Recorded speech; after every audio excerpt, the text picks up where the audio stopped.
मशवरा दीजिए कहाँ से छेड़ूं फसाना कहाँ का मामला। विषय प्रवर्तन से लेकर के माननीय मुख्य वक्ता और जयकांत जी ने सभी बातें कह दी और राधा जी ने मुझे एक सूत्र संकेत भी दे दिया कि मैं मैथिली भाषी हूँ, मिथिला प्रदेश से आता हूँ। स्वास्थ्य मनोविज्ञान, स्वास्थ्य विज्ञान यह कहता है कि जिस बच्चे को माता का दूध कम मिलता है वो बच्चा बीमार, चिड़चिड़ा और रुग्ण हो जाता है। मिथिला में एक शब्द चलता है दूध कटवा। जिस बच्चे को दूध माता का कम मिलता है वह कमजोर हो जाता है।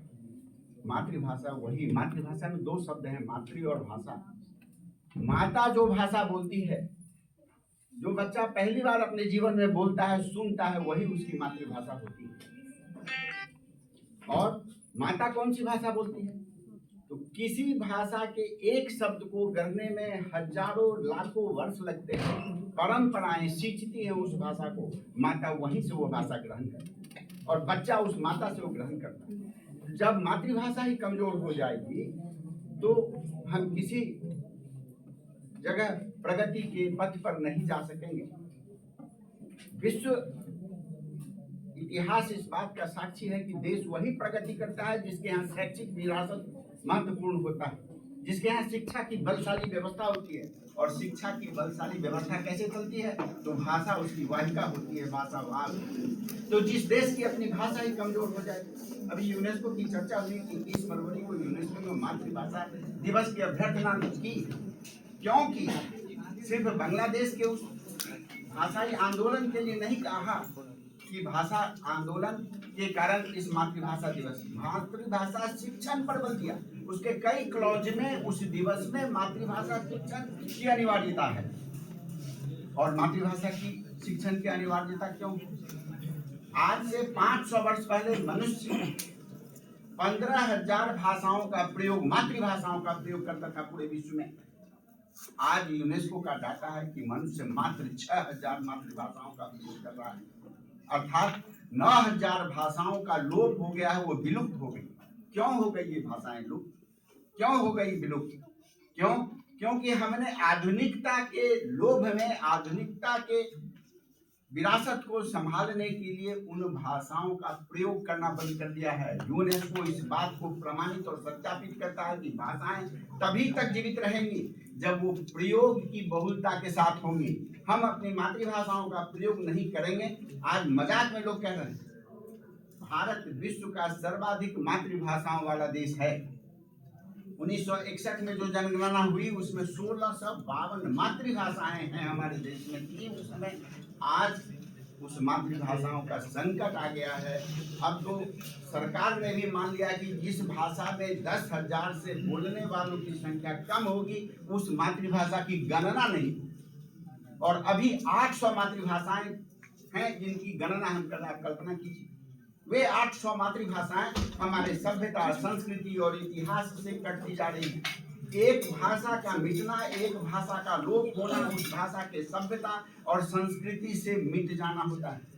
प्राचार्य बैठे हैं, उनके परिवार में सभी लोग डॉक्टर हैं। संस्कृति के लिए अंग्रेजी का शब्द है कल्चर, और डॉक्टर के भाषा में कल्चर का अर्थ होता है संवर्धन। Urine culture, throat culture, blood culture. ये कल्चर क्या है? ये बीमारी की पहचान के लिए उस बीमारी को बढ़ा करके देखने की वैज्ञानिक शब्द। और भाषा इसी तरह मातृभाषा के संवर्धन के लिए संस्कृति को बचाना है। अंडमान निकोबार में एक भाषा अभी समाप्त हो गई, वो। उस भाषा को बोलने वाला कोई नहीं है। जेएनयू के रिसर्चर की एक टीम जब वो भाषा बोलने वाले 99 वर्षीय सीनियर गोवर से मिलने गई थी तो वह पक्षियों को अपनी आवाज में बुला करके दाना खाने के लिए बुला रही थी और पक्षियां आ रही थी उसकी आवाज। मतलब उस भाषा में उस संस्कृति की चमक जिंदा थी जो भाषा पक्षियों से बात करती थी। उस भाषा को हम जिंदा नहीं रख सके। विदेशी भाषाओं के प्रभाव में हम उस संस्कृति से विलुप्त हो गए, हम उस भाषा, उस विचार से दूर हो गए। तो भाषा जब मरती है तो भाषा के मृत्यु पर किसी को कोई कष्ट नहीं होता, कोई केस भी दर्ज नहीं होता।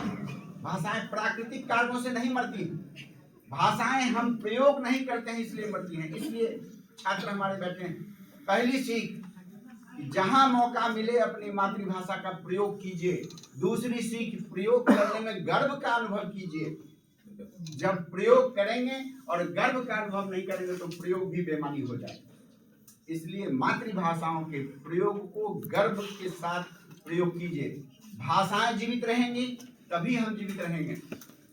भाषाओं का जीवित रहना, मातृभाषाओं का जीवित रहना, खासकर हमारी पहचान का जीवित रहना है।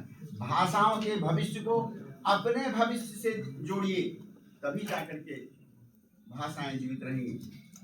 माननीय सर को एक महत्वपूर्ण जिम्मेदारी लेने के लिए जाना है और पहली बार एलएस कॉलेज के हिंदी विभाग में पदार्पित हुए हैं। तो हमारा एक जो आतिथ्य, मिथिला में आतिथ्य ऐसे भी प्रबंध है, तो इनको चाय कॉफी भी पिलानी है मित्रों, और आप सबकी भी गर्दन लगता है कि फंसी भी हुई है। तो हम लोग तो सिर्फ मातृभाषा दिवस पर इस उम्मीद के साथ, सर आज तरन्नुम में नहीं थे, इनको जाना है इसलिए नहीं, तो अभी तक तो कई बार तो इनके इस काम को हम बढ़ा देते हैं कि आपकी अनुमति हो तो आप और प्रधानाचार्य से मैं अनुरोध करूं गाली के शब्दों में कि जब भी तुम चाहो इनायत से बुला लो मुझको, मैं गया वक्त नहीं।